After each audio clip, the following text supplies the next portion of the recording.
Good morning, everyone. I'm Charles Sorkwell, the President and CEO of Northern Policy Institute. I'm doing a quick little introduction today, and then I'll turn it over to our various speakers. We've got a principal speaker, of course, is Enrique from the Sudbury Local Immigration Partnership, but he's asked for a little bit of assistance from Mercedes LaBelle. Mercedes is the lead analyst for community capacity team here at Northern Policy Institute. I want to welcome you all here today. We're pretty excited to work yet again with the Local Immigration Partnership from Sudbury on these issues around welcoming communities. We've got a great discussion today about 6 case studies looking at best practices on how to actually be a welcoming community. And I'm just going to make a few quick remarks about our principal speaker. Not going to read his full bio because it's wickedly too boring, and we'll just want to leave as maximum amount of time for him as possible.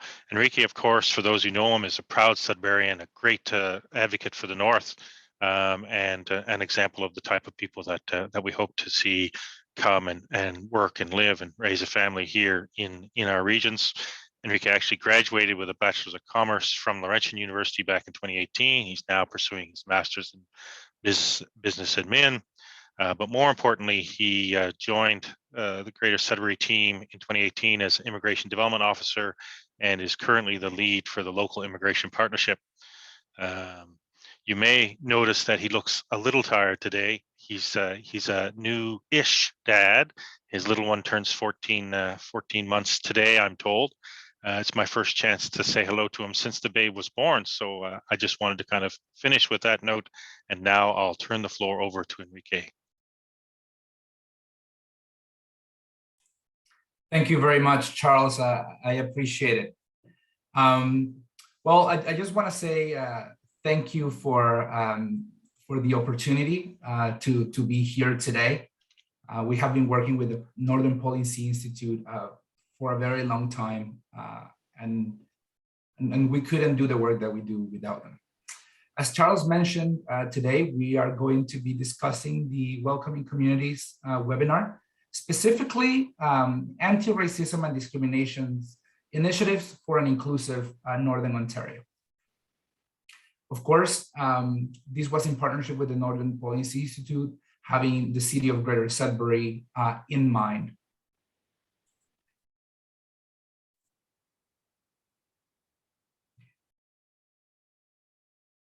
First of all, we were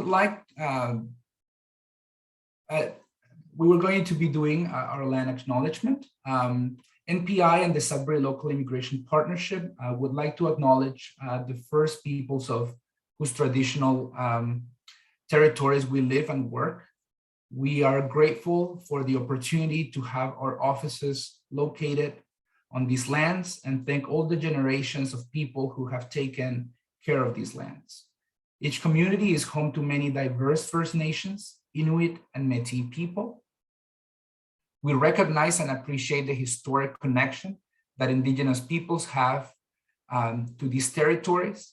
We support their efforts to sustain and grow their nations. We also recognize the contributions that they have made in shaping and strengthening local communities, the province, and Canada. In my case, I am in Sudbury, and Sudbury is Robinson Huron Treaty territory, and the land is the traditional territory of the Atikamekw Anishinaabe, as well as the Wahnapitae First Nations. I believe in meaningful land acknowledgements, and I'm putting a personal touch to land acknowledgement. This fall, I became a Canadian citizen, and with that, I inherited and gained a large number of privileges that many people around the world don't have. However, I also recognize that I inherited what I consider to be an original sin of this nation, which is the mistreatment, the discrimination, and a large number of abominations that were made towards Indigenous peoples. As much as I appreciate the Canadian government for giving me an opportunity to grow as a person, as a professional in this country, I also thank the Indigenous communities, especially those in Robinson Huron Treaty Territory, as well as the traditional territories of the Atikamekw, Anishinaabe, and the Wanapitei First Nations, for taking care of the land that I call home today.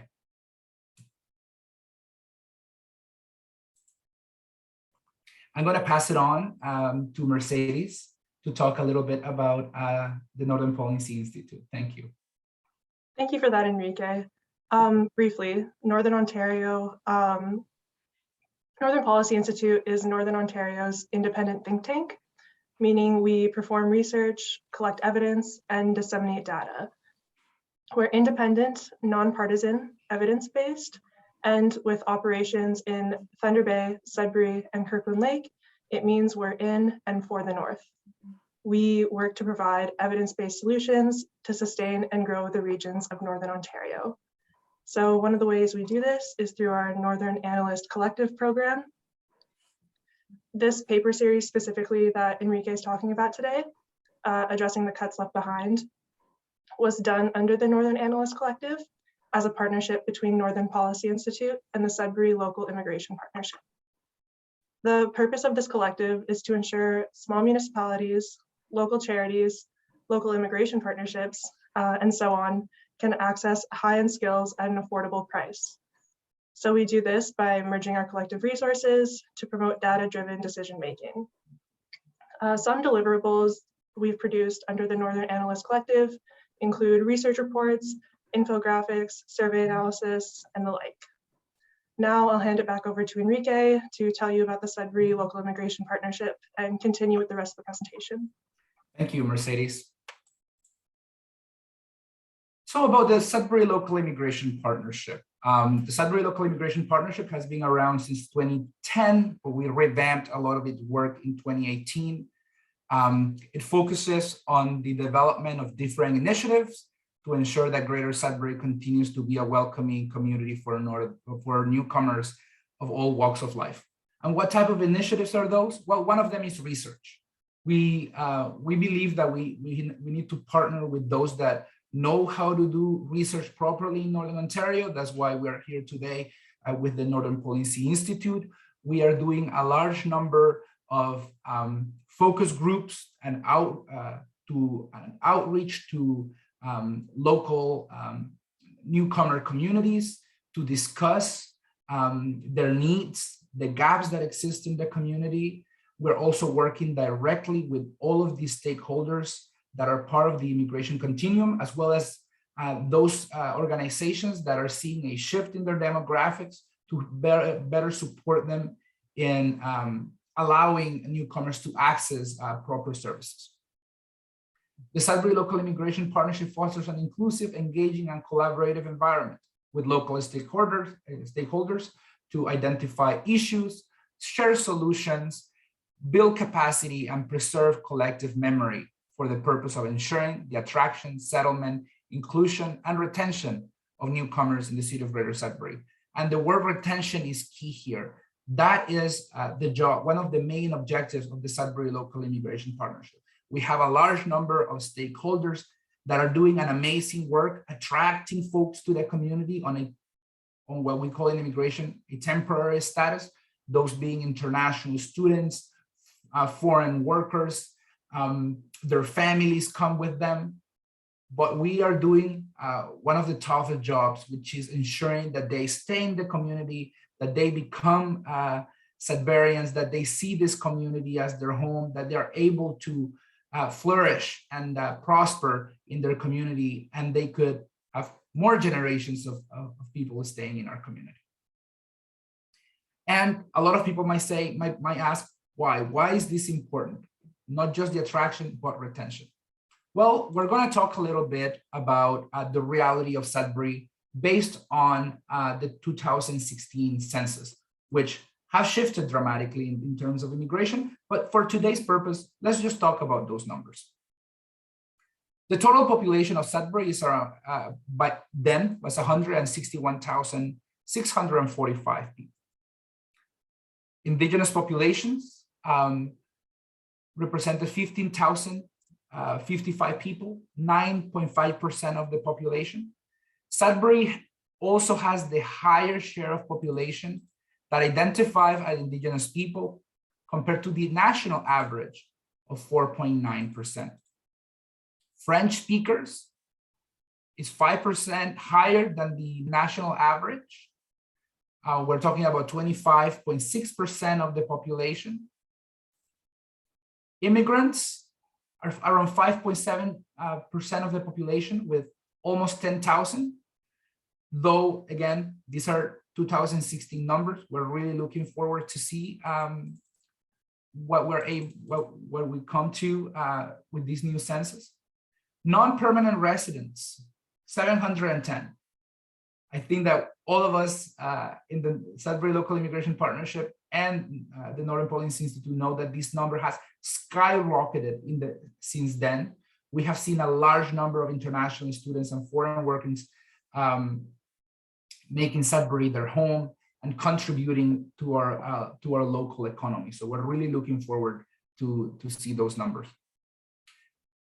Here you see a graph that might be difficult to read for some folks. I actually had to look it up a little bit more. I'm not like our folks from NPI that know graphs and stats very well. So this is an age population pyramid. It shows the distribution of males and females by age groups. Greater Sudbury population pyramid shows that the population is aging. As you can see, the largest age group is those between 50 and 59, okay? Meaning that there is a large portion of the population about to age out of the labor market. Example of that is retirement. This pyramid becomes narrower at the bottom, meaning that currently there is not enough people to replace those aging out of the labor market. These demographics trends are observed not only in Sudbury, but all over the north. And what does this mean? Well, first of all, there is an urgency to attract and retain people in the community. And we need to ensure that our labor market stays healthy. For example, immigration is not just the solution to this, it's one of the solutions to the workforce challenges, but the Indigenous population is younger on average than the non-Indigenous population. In addition, the share of Indigenous peoples in Sudbury is growing, making their participation in the labor market vital to community-wide prosperity. To attract, retain, and reconcile fostering welcoming communities, this must be a priority for all municipalities, and we're seeing it with the Rural and Northern Immigration Pilot Program, with different initiatives to ensure that Indigenous peoples are able to enter the labor market. But there is, of course, always more and more that we can do. Together with the Northern Policy Institute, we developed this colorful graphic that is easy to read for anyone, really. It is on why immigration matters to Greater Sudbury. I can mention a couple of things. Out-migration. Unfortunately, we have a challenge with out-migration. Low immigration rates compared to what we call in immigration the MTV, Montreal, Toronto, Vancouver. Rising life expectancy. Declining fertility rates have highlighted the continued need for a strong population growth. Healthy immigration rates can help fill demands for crane operators, physicians, dentists, veterinarians. So some of these positions are projected to increase by 3 to 4% every year by 2026. Financially, it makes sense. 500 new immigrants to our workforce earning just average income would generate 41 million in new spending, 4 million in groceries, 7 million in rent, mortgage, electricity, 5 million in transportation. And as I mentioned before, that we have a lot of people aging out of the workforce. 36,000 people in Greater Sudbury are estimated to retire from the workforce in the next 15 years, but only 25,000 people will be available to replace them. That's what we saw in that graph. A lot of people retiring, but not enough people entering the workforce. But it is important to also highlight that Sudbury is not immune and is not unfamiliar with immigration. 165 different ethnic origins make up the city of Greater Sudbury. Almost 1 in 5 people in Greater Sudbury were either born or their parents were born outside of Sudbury. Immigrants bring a lot of skills to our community.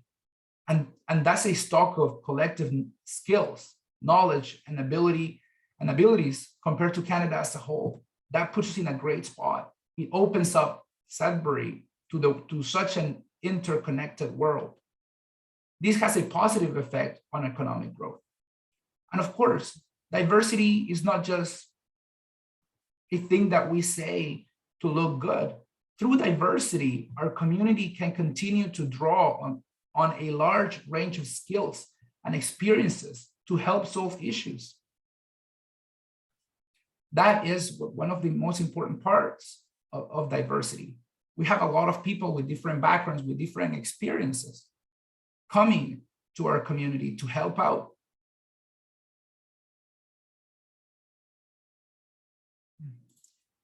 Now we're going to talk a little bit about the case study, the report that MPI did. We talked to NPI months ago about the need to look at what other communities had done. And we provided some very small guidelines of what we wanted. We wanted to see different populations. We wanted to see different communities regardless of their size. And some communities that also look like us, and see what they did and what can we do to make our community more welcoming. These cases exemplify various tactics employed in a variety of cities and towns, as I mentioned, that represent different population sizes, geographic locations, and both individual organizations and municipalities. Although these cases are all apply different approaches to creating more welcoming communities, they all focus on highlighting lived experiences and recognize how multidimensional racism is, require multiple strategies to confront racism. Racism, unfortunately, is not a static thing. It evolves. It becomes more complex to tackle. And we need to look at all of the possibilities to tackle racism and discrimination. And one thing that I liked, and that NPI and the author of this report did great, is to highlight lived experiences. A lot of the times, we see newcomers as numbers. Well, we got 9,000 people, or we got 5,000 people. There's people there that are suffering, that are facing challenges, that at times want to enter the labor market, but they can't. People that want to rent a home, but because of the color of their skin, at times cannot access proper housing. We need to look at all of those things. We need to dig deep into the situation and see what we can do to make our communities more welcoming. To promote long-term retention in the city of Greater Sudbury and Ontario's northern regions more generally, a series of case studies that I'm going to be showing you, research and authored by Larissa Yantha, are presented to demonstrate how other individuals, organizations, and municipalities are working to address issues of systemic discrimination and racism. Just because cases from elsewhere are used does not mean that this cannot happen in Northern Ontario. It is. These are cases we can use to complement and strengthen ongoing initiatives. If the efforts don't already exist, this information can be used to implement new initiatives. And what I'll do is, when I go through the cases, I'll mention how this can be applied to our community, or if it's happening, I could also talk about that. Excuse me.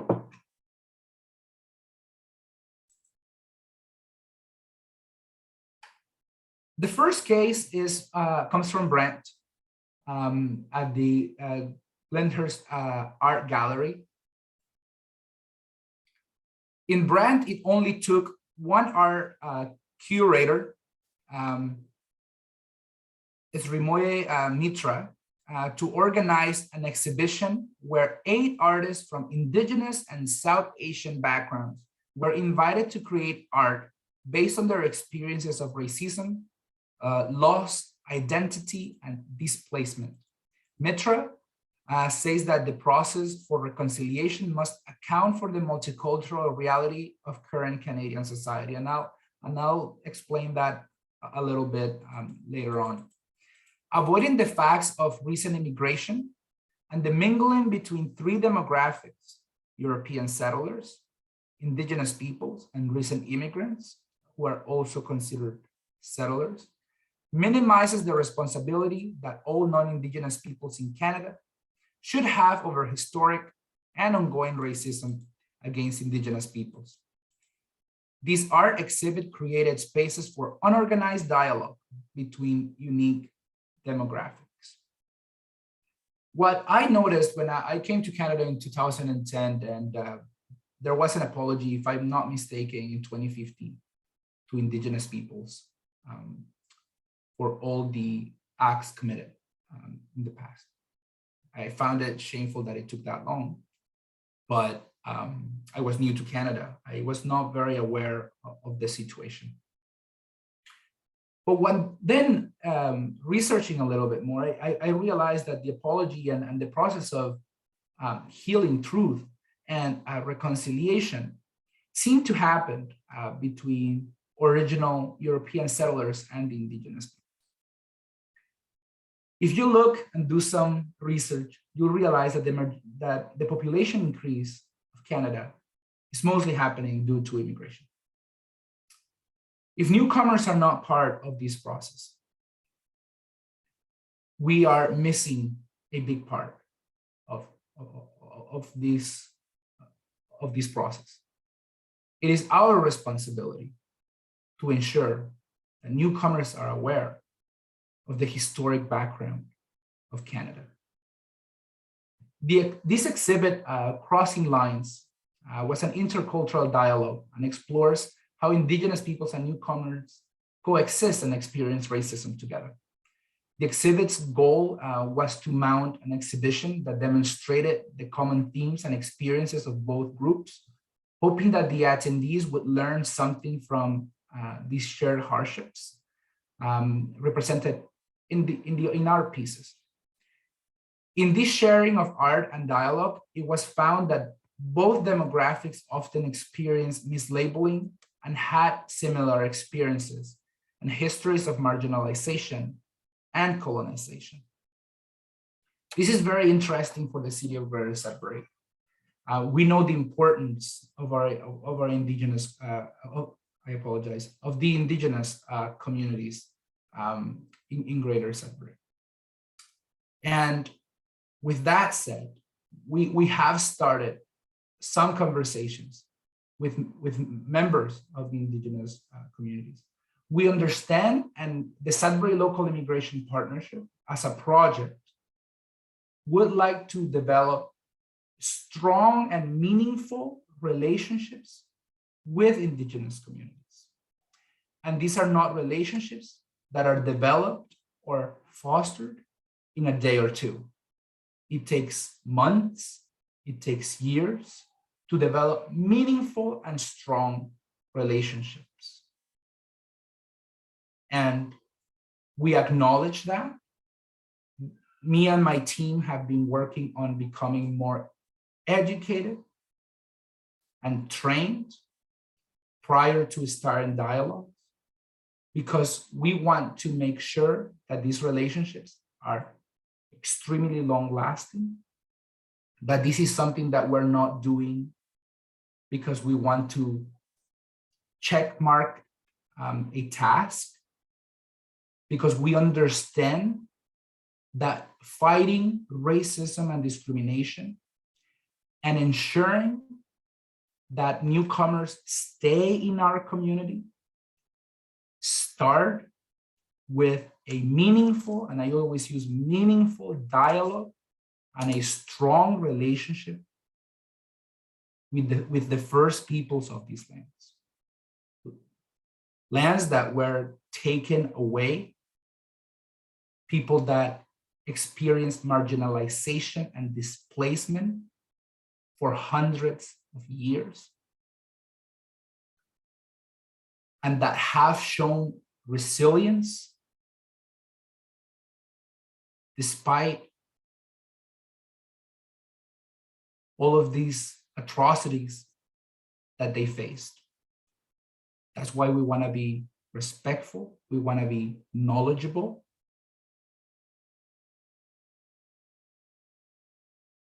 Of this situation.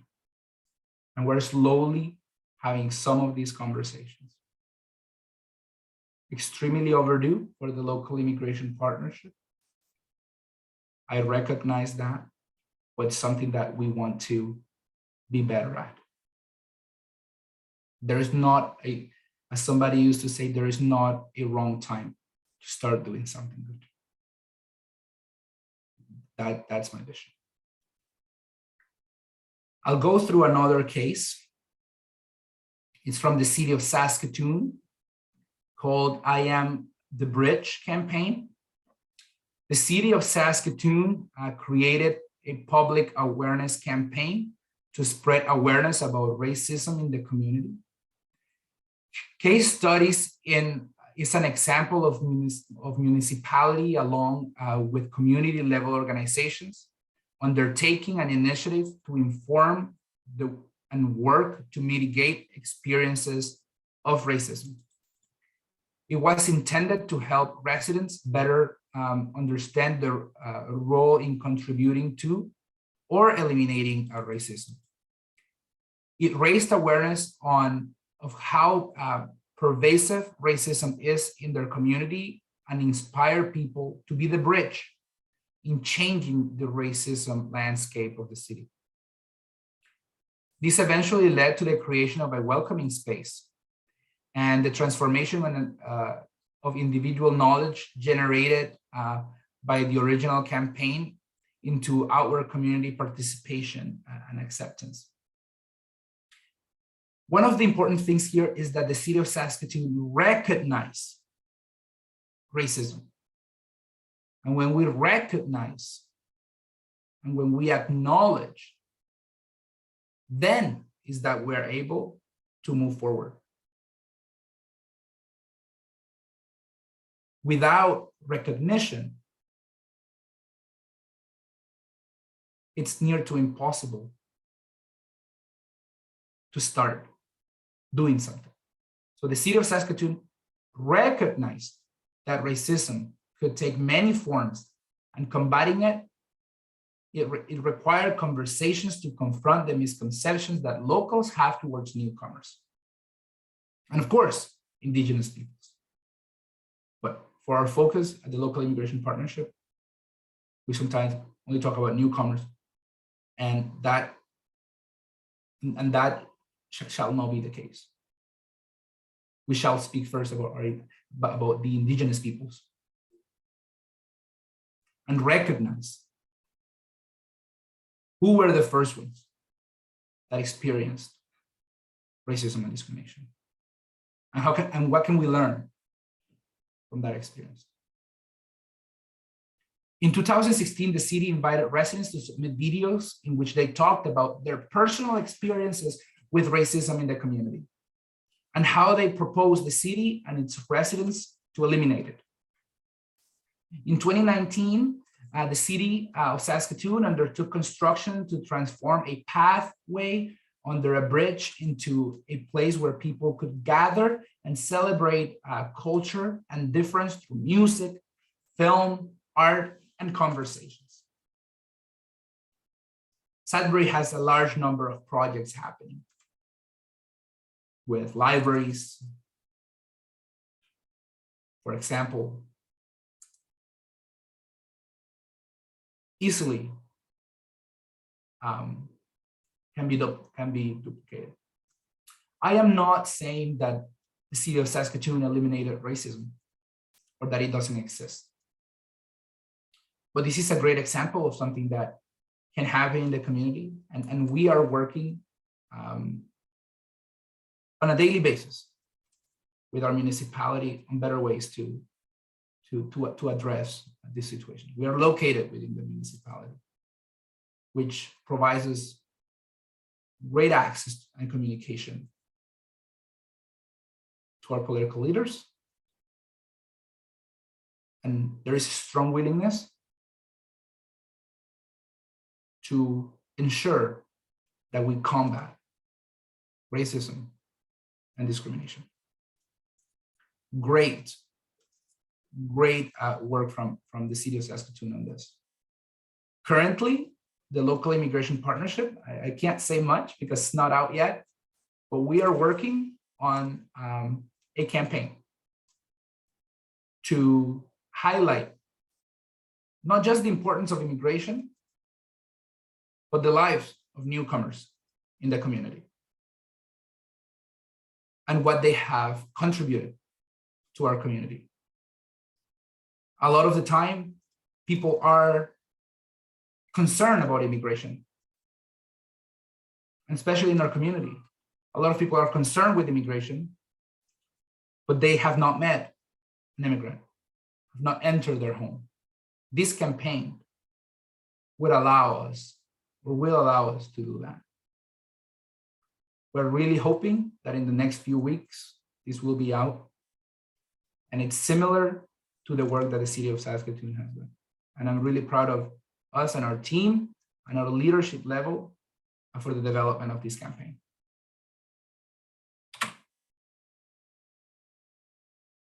The next one is from the Hamilton Center for Civic Inclusion, hashtag Hamilton for All campaign.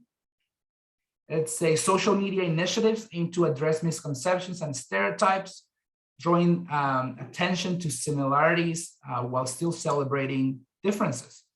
The hashtag was used on positive social media posts about newcomers in Hamilton. Although this campaign officially ended, it resulted in several new programs and services inspired by the dialogue that occurred about racism and community inclusion. And why did Hamilton do this? Well, in 2016, Hamilton had the second highest number of police reported hate crimes in Canada, with over 150 being reported.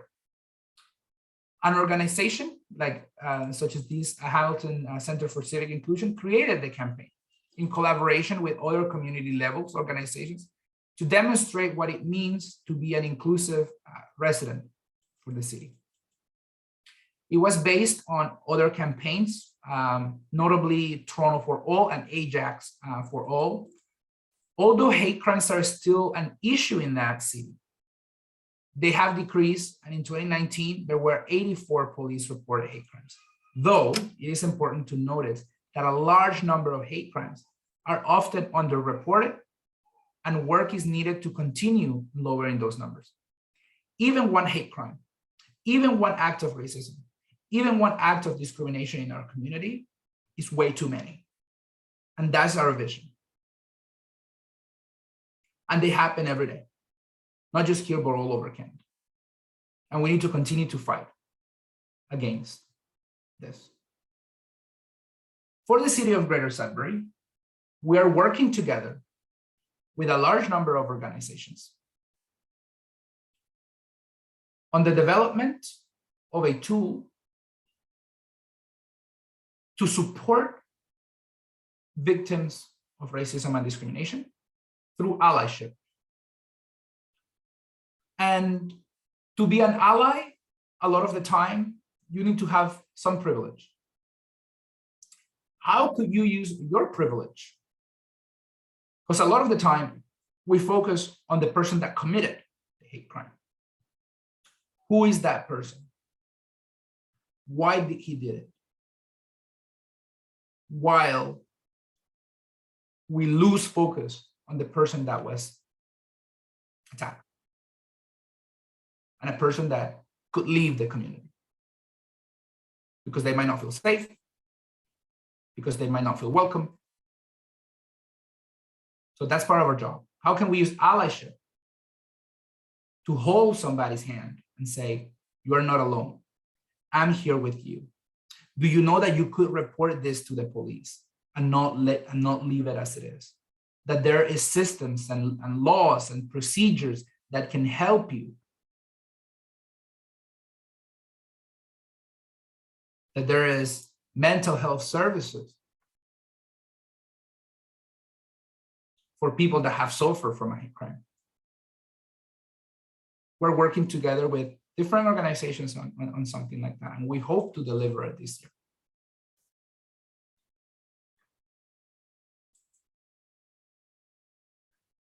The next case hits home and is from the Luso Community Service, Cultural Awareness and Sensitivity for Housing Programming. Luso, it's a community service in London, Ontario, aimed to address the more underlying systemic racism within their housing and rental sector by training landlords on fair rental practices. They also designed translation cards for newcomers so they could communicate more effectively with their landlords. Access to adequate housing and welcoming neighborhoods is not just an indicator of a welcoming community. It's a determinant of whether a newcomer will likely stay or leave the community. This program was developed based on feedback provided by housing and rental sector. It was found that newcomers are unfamiliar with tenant rights and laws. Likewise, landlords and other related personnel were unfamiliar with working directly with newcomers and those who spoke little English. Luso made a difference. If you look at the stats, 466 housing representatives received tool development. Almost 1,700 people, newcomers, benefited from resources created, and 15 tools developed to support 3 different cultural groups. This program works directly with landlords, superintendents, and other housing representatives to help them develop awareness of the needs of newcomer communities to prevent discriminatory practices. We have heard cases in our community of discriminatory practices in the housing sector. It's happening not just here, but all over Canada. And I believe that an effort such as this can be led, not just by the Sudbury Local Immigration Partnership, but by other organizations to tackle the issue of discriminatory practices in the housing sector.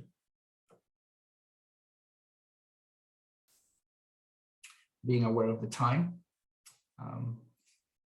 The city of Vancouver developed another dialogue with Indigenous communities. A series of dialogue circles to bring people together, newcomers and Indigenous peoples, to share stories. Kind of like the one that we saw before, but this was to share stories and perspectives on social inclusion, exclusion, and community relations. The circles were hosted at significant locations across Vancouver, including First Nations lands and newcomer settlement organizations. And common themes came out, of course, racism, identity, language, healing. Participants, regardless of their origin, realized that they had many shared experiences. And we wanted to end with this case because, again, it's truly important to recognize that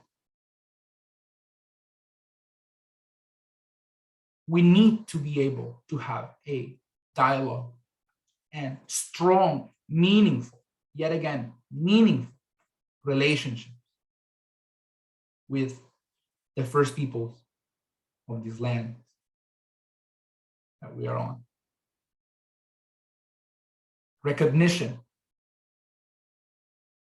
acknowledgement, so that then, and only then, we can, as newcomers, for example, and take care of ourselves.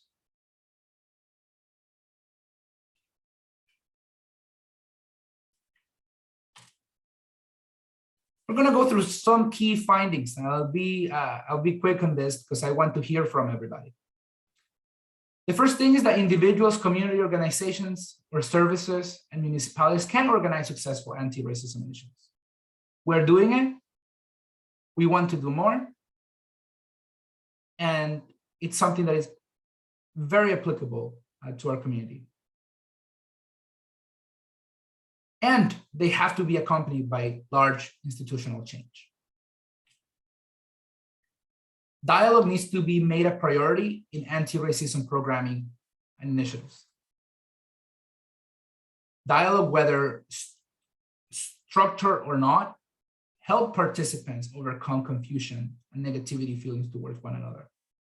It also presented what appeared to be a much needed opportunity for asking questions, a safe space to ask questions.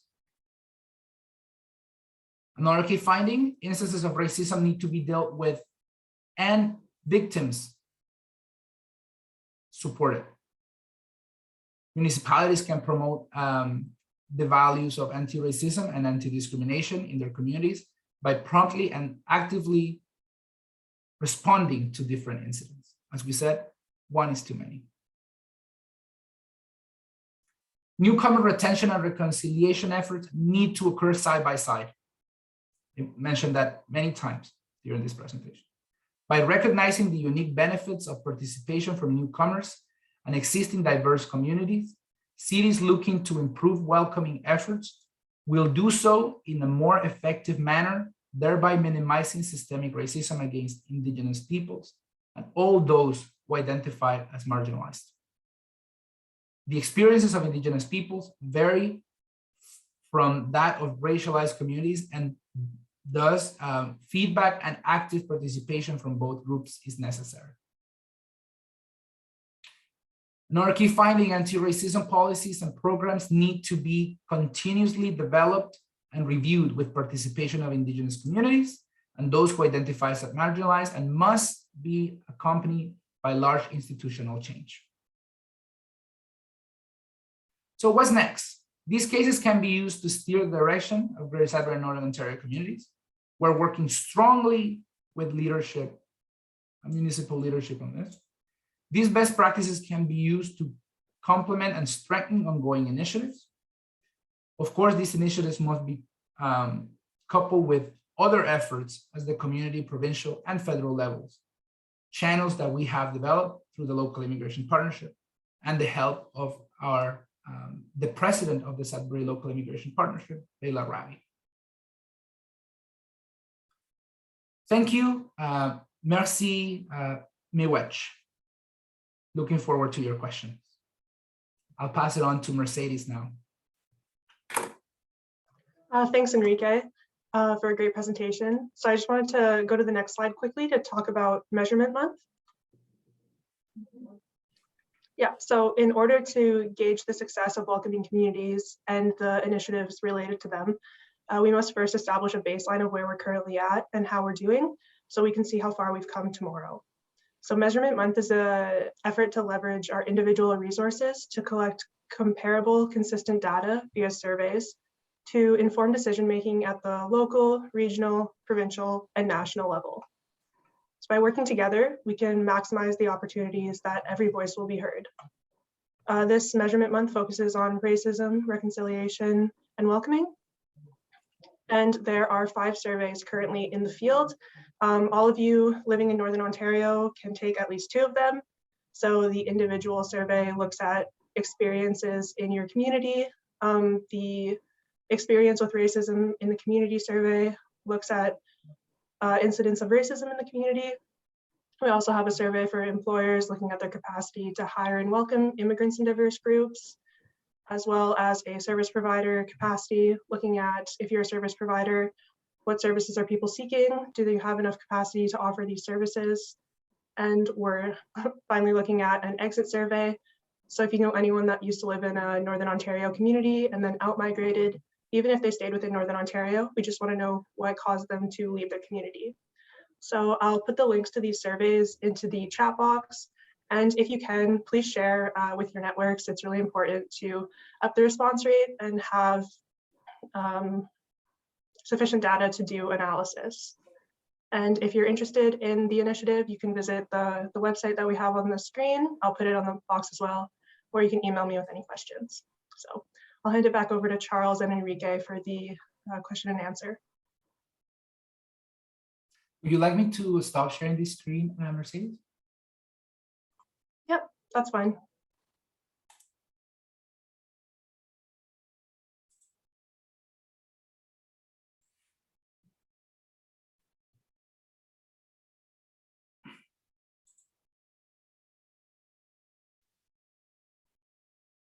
Charles? I'm just trying to figure out how to turn my camera on. Okay, I can't get my microphone going. Oh, there's the camera. It has been 2 years, my friend. It has been 2 years. No, I think Sarah turned off my my overall controls. So for those of you who have questions, my job is to moderate the questions for the next 14 minutes or so. So if you can put your questions in the Q&A area, I'll try and move along through them. We've got 3 right now, so I'm going to take a quick look and see what they are.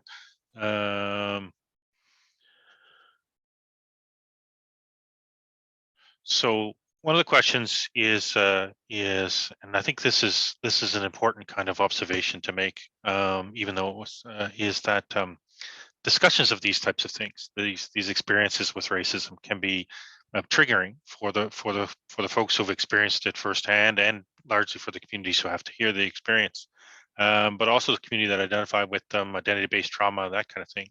Do you have any thoughts, Enrique, about how we go about addressing these challenges without basically re-victimizing these folks? Yeah, and a lot of the time we don't see what people are going through in the inside. We just want to try to directly help people, and at the same time just say, well, this case of racism happened, and you know, you have to go to the police and things like that. I'm just trying to read the question a little bit more, Charles, because I want to make sure that I respond correctly.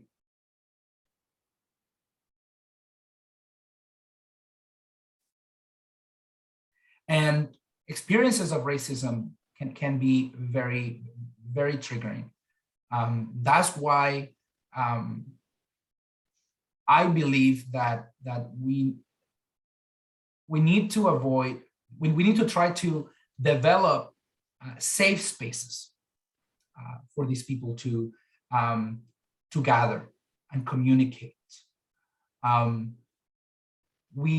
We have seen cases where we try to bring people to federal buildings to get together and things like that, where there's power and things like that. We need to try to foster, for example, what the city of Saskatoon did, a safe space for different cultural groups to get together. Because when you are able to identify or to feel like you're talking to somebody that went through the same situation, things become a little bit easier for you to be able to speak up. Not everyone wants to talk about their problems in public, or to the traumas that they had in for example, the use of art. The use of art to reflect the pain and the sorrow caused by racism and discrimination. The city of Vancouver and the safe circles that they had with Indigenous peoples and newcomers. Yeah, I think you're right, Enrique. When you look at some of the more successful enterprises, like the one under the bridge, it's a couple of things. It's taking the experience and making it your own, sharing it with people that they're not alone, but also it's a voluntary exercise. It's, here's the place we're going to do this. Come if you feel up to it. But if you don't feel up to it, then don't come. And then the resources are on site for those who are triggered by the experience. So they've made sure that it's not just an exercise where you come and you experience that there's resources available for those who need extra assistance after the experience itself. And I think that's one of the important things. These kind of initiatives that we're talking about can't be one-offs. They have to be kind of just as complicated and multi-tiered as racism itself is. So we've got some questions sneaking into the overall chat. So I'll Yes. wander over there and steal some. Here's a question that's hidden away. Do you think it will be helpful if municipal staff, for example, had more anti-racism and sensitivity training? Yes. The answer is, the plain answer is yes. Everyone, regardless of whether you work, should have sensitivity training. Period. Our demographics are changing. We have to learn from historic mistakes. We need to always work towards being a better person, whether it's at home, whether it's at the workplace. I believe that it's always going to be necessary. It's never too many, there's not, and it's not just about the training, Charles, because anyone could sit down at in front of a computer or a conference room to listen to somebody like me or you talk. But it's also ensuring that that person learned something, right? It's ensuring that that person is going to make a difference in their community, in their workplace. I'm not just talking municipality or things like that, anywhere in our community. No, again, I think you've hit exactly on the main theme here, Enrique, which is if anyone thinks they can go to a 2-hour course and address the racism in their organization or in their community, it's a naive thought. This is a multi-year, multi-stage, multi-avenue approach and response. And on that note, there's a question here. It asked the question, how do we keep the momentum of these discussions going and keep going in a meaningful way that doesn't turn into a checkbox exercise? Don't stop talking about it. Keep going. One case, as I said before, one case of discrimination is too many. Is too many. Right now, as we speak, somebody, whether in our community or somewhere in this country, is being discriminated against. Let's keep that at the back of our heads. That will keep the momentum going.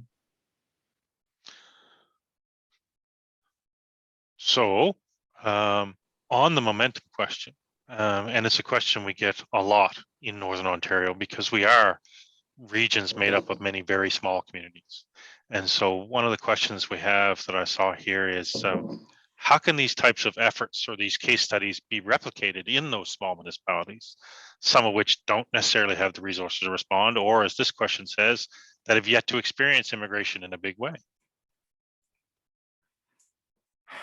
Good question, because for us, I believe that we're not a small municipality, at least in Greater Sudbury. We're a large municipality. I'm going to speak to those then that I'm going to take advantage of living in a large municipality, such as Greater Sudbury, to speak to those that are in other communities. Reach out. Reach out to people like me, reach out to people like Charles, reach out to people that know about the situation. And there is access to funding from different levels of government to tackle this.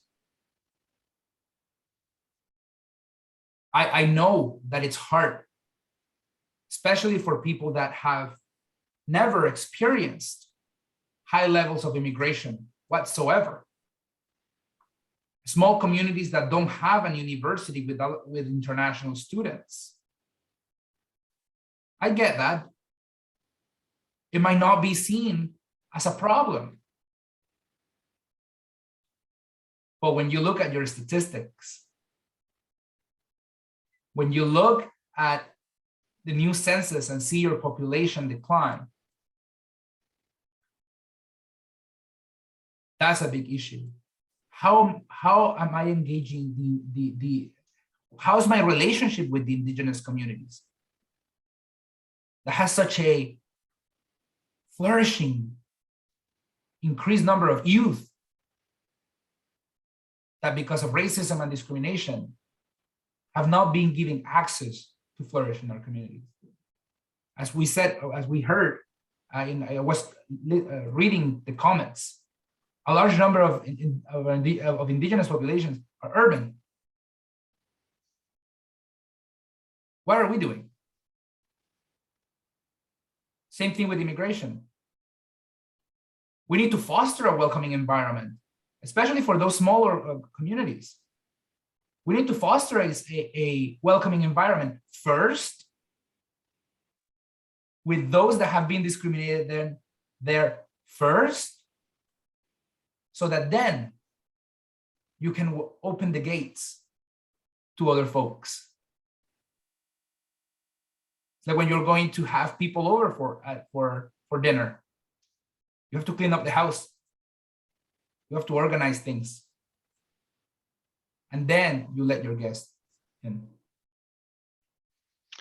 Well, that's great imagery, Enrique. So we have about 3 minutes left. So I'm going to end with one additional question picked from a group of questions, which all kind of go to the same theme. And it's about the francophone population and how these kind of efforts to promote anti-racism, reducing discrimination, supporting immigrants play out in the francophone context. So I'm going to try to pick.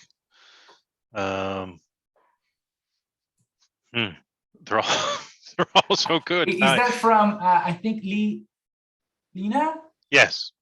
Okay, Lena, I'd be happy to speak to you because you have some great questions there that we probably won't be able to go through all them all. So what if, just for the sake of the rest of the audience, we deal with the shortest question? Are racism and discrimination awareness campaigns towards francophone communities similar to the ones that you've discussed today, or is there, I guess, a certain amount of nuance around the fact that they too have their own kind of history and experience to deal with? Yeah. In regards to the francophone, with francophone organizations, we work really closely with the Luso de Soutien à l'Immigration francophone.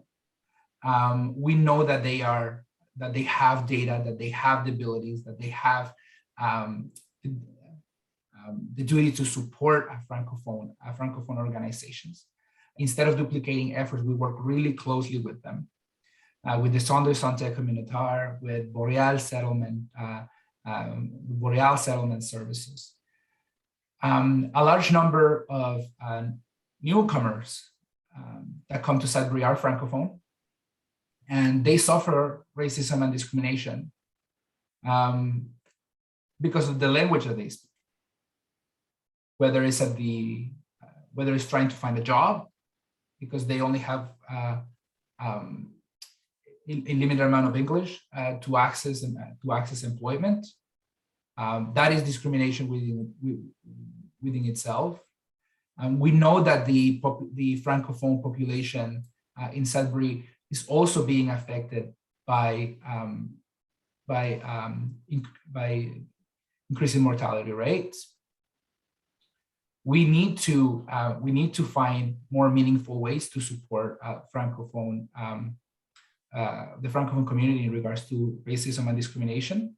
And to be honest, I think that is a question that we can then bring forward to the experts in the matter, which would be Thomas Mercier at the Réseau de Soutien à l'Immigration.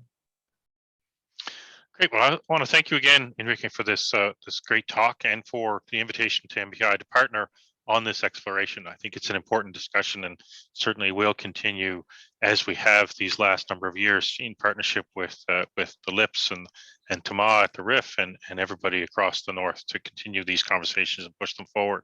For those who are wondering, we'll be copying the chat and the questions. So hopefully if there was a question that we missed, either Enrique or someone from MPI will be reply to them. Enrique's slides will be available after the chat. The papers, of course, have now gone live, so you can see the full case studies on MPI's website.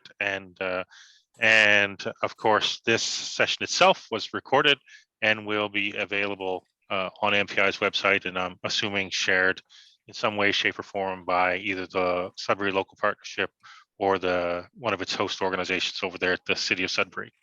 Thank you all again for attending, and thank you, Enrique, for a great, it's always wonderful to see you talk about these things in a passionate way, because you understand them in a way that many of us simply can't. Thank you very much, Charles. I made a mistake, but I just put my email there at the very bottom.